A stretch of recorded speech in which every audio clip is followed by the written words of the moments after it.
अरे मग गया. अरे काय चाललं ना म्या? अरे कधी आला शहरातून तू? अरे आता चालू एवढ्यात यूज राहिले. अरे 30 ची पार्टी बाकी तुझ्याकडे, तू म्हणली का पार्टी देईन म्हणून? अरे ते एवढा मोठा विषय का? चला आपल्या सातबाऱ्यावर.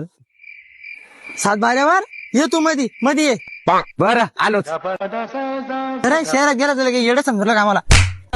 7 बाऱ्यात का ढेकळं खायला लावतो का मला? ए बापा काय माणूस तू. अरे सातबारा हॉटेलचं नाव आहे आणि तू कुशाल मार राहिला. काय 7 बारा हॉटेलचं नाव आहे? अरे चाल ना मग. चल. हे पारे ये नॅशनल चौफुली फाटा आहे आणि तुम्ही ना थोड्या अंतरावर हॉटेल सातबारा आहे. चाल तुला दाखव. चाल. हे पारे हॉटेल सातबारा. हे पारे इथं डेक शिजू राहिली आणि तो एवढंच नाही, इथं स्पेशल कंदुरी जेवण आहे आणि एवढंच नाही, मच्छी फ्राय, दम बिर्याणी, व्हेज नॉन व्हेज सगळं भेटते. चाल तुला दाखवतो. अरे इथं कसं गार्डन ते असं वाटत की कोकणात आलं. कोकणात किती फुलाची झाडे इथं, एकदम निसर्गरम्य वातावरण हो बघितलं. ना. आणि त्या पारे गर्दी. चाल त्याला विचारू ते कशासाठी आले. खरे भाऊ तुम्ही कसं काय आले? मेरा बर्थडे था, मैं बोरगांव से आया भैया.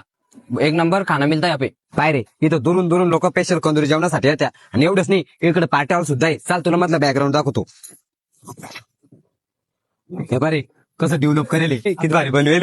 आणि हे पारे एवढंच नाही, इथं फॅमिलीसाठी स्वातंत्र्य व्यवस्था आहे. जर तू तुझ्या बायकोला घेऊन आला ना तिकडे जेवायला येऊ शकतो. तर मग मित्रांनो कशी हॉटेल आहे ना एक नंबर. जसं काही कोकणात गेलो असं तर मित्रांनो एक वेळेस तुम्ही पण नक्की या. पत्ता मित्रांनो नाचेलवेल चौफुली फाटा 300 मीटर कन्नड सिल्लोड रोड या ठिकाणी. तर मग